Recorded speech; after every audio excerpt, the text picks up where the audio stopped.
എല്ലാവിധ national international ബ്രാൻഡുകളുടെ spectacle ഫ്രെയിമുകളും ഒഫ്താൽമെറ്റ് ലെൻസുകളും പ്രമുഖ ബ്രാൻഡുകളുടെ കോൺടാക്ട് ലെൻസുകളും കൃത്യതയോടെ ഡിസ്പെൻസ് ചെയ്യുന്നു.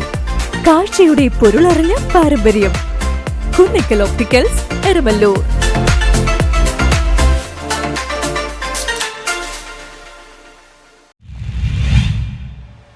കോൺഗ്രസ് 3-ാം ഡിവിഷൻ കമ്മിറ്റിയുടെ നേതൃത്വത്തിൽ നടന്ന കുടുംബസംഗമം DCC പ്രസിഡന്റ് മുഹമ്മദ് ഷിയാസ് ഉദ്ഘാടനം ചെയ്തു. മഹാത്മാഗാന്ധി കോൺഗ്രസ് പ്രസിഡന്റായതിന്റെ 100-ാം വാർഷിക പരിപാടികളുടെ ഭാഗമായി 3-ാം ഡിവിഷൻ കോൺഗ്രസ് കമ്മിറ്റി സംഘടിപ്പിച്ച മഹാത്മാഗാന്ധി കുടുംബസംഗമം KB സുലൈമാൻ നഗറിൽ നടന്നു.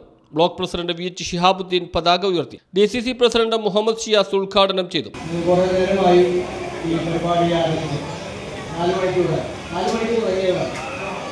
നാലര മണിക്ക് തുടങ്ങിയതാണ്. കുട്ടികളുടെ ചിത്രരചനയും മറ്റു പരിപാടികളൊക്കെ ഉണ്ടായി.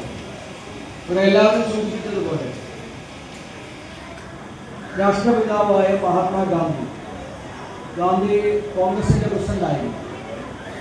1924 ബൽഗാമിൽ നടന്ന കർണാടകയിലെ ബൽഗാമിൽ നടന്ന സമ്മേളനത്തിലാണ് ഗാന്ധി കോൺഗ്രസിന്റെ AICC അംഗം N വേണുഗോപാൽ മുഖ്യ പ്രഭാഷണം നടത്തി. യോഗത്തിൽ ഡിവിഷനിലെ മുതിർന്ന കോൺഗ്രസ് പ്രവർത്തകരെ ആദരിച്ചു. കുട്ടികൾക്കുള്ള ചിത്രരചനാ മത്സരങ്ങൾ, കലാപരിപാടികൾ എന്നിവ നടന്നു. ഡിവിഷൻ പ്രസിഡന്റ് PA സുബൈർ അധ്യക്ഷത വഹിച്ചു. മുൻമന്ത്രി ഡൊമിനിക് പ്രസന്റേഷൻ, DCC സെക്രട്ടറിമാരായ KM റഹീം, അജിത് അമീർ ബാവ, DCC അംഗം A മയ്യൂബ്, കോർപ്പറേഷൻ പ്രതിപക്ഷ നേതാവ് അഡ്വക്കേറ്റ് ആന്റണി കുരീത്തറ, മണ്ഡലം പ്രസിഡന്റ് P അബ്ബാസ്, ബ്ലോക്ക് ഭാരവാഹികളായ TH Ubais, MI Sudheer, PA Nisar, K Abootty, PA Ansar, Shoukath, S Nasar, Ajas, Youth Congress block president Shuhaib, മണ്ഡലം പ്രസിഡന്റ് അൻസീൽ അലി, മഹിളാ കോൺഗ്രസ് നേതാക്കളായ Shameena teacher, Raheena Rafeeq, Mini Freddy, division in charge KR Rajeesh എന്നിവർ സംസാരിച്ചു. നമ്മൾ മനസ്സിലാക്കേണ്ടത് ഇന്ന് നമുക്ക് സ്വാതന്ത്ര്യം നേടിത്തന്ന മഹാത്മാജിയുടെ ആ പ്രവർത്തനത്തിൽ നമുക്ക് സ്വാതന്ത്ര്യം കിട്ടിയപ്പോൾ ഇന്നിപ്പോ ആ സ്വാതന്ത്ര്യമെല്ലാം ഇല്ലാതാക്കുന്ന ഒരു ഭരണസമിതിയാണ് കേന്ദ്രത്തിനകത്തുള്ളത് എന്ന് നമ്മൾ മനസ്സിലാക്കി.